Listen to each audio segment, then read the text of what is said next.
आदरणीय दर्शकवृन्द नमस्कार। आज अलिक फरक विषय। अहिले म यो बीपी चोक लक्ष्मीमार्ग सडक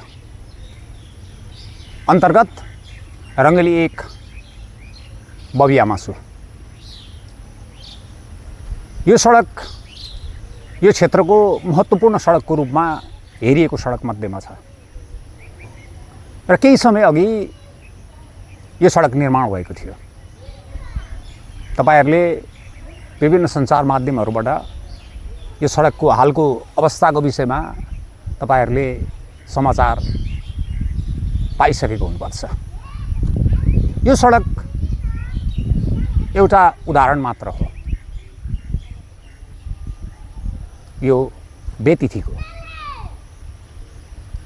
केही समय अघि कोशी प्रदेशले निर्माण गरेको महत्त्वका साथ राखेको सडक पुष्पलाल चोकदेखि विराट चोक खण्ड निर्माण भएको केही समयभित्रमा धसियो अनि केन्द्र सरकारले महत्त्वपूर्ण सडकको रूपमा राखेको हुलाकी सडक अन्तर्गतको कमला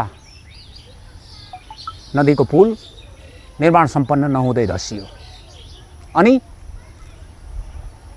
हुलाकी सडक अन्तर्गतको झापा खण्डमा पर्ने कन्काईको पुल वर्षौंदेखि अलपत्र छ। यी त प्रतिनिधि घटनाहरू हुन्।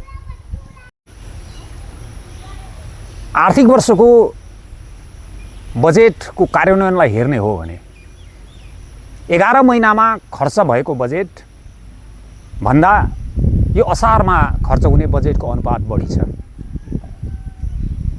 अनि जनताको आशा र विश्वासलाई प्रत्येक पटक धोका भएको छ। समय समयमा ठुलठुला राजनीतिक परिवर्तनहरू भए। ती राजनीतिक परिवर्तनहरूमा नेपाली जनताले अभूतपूर्व साथ पनि दिए।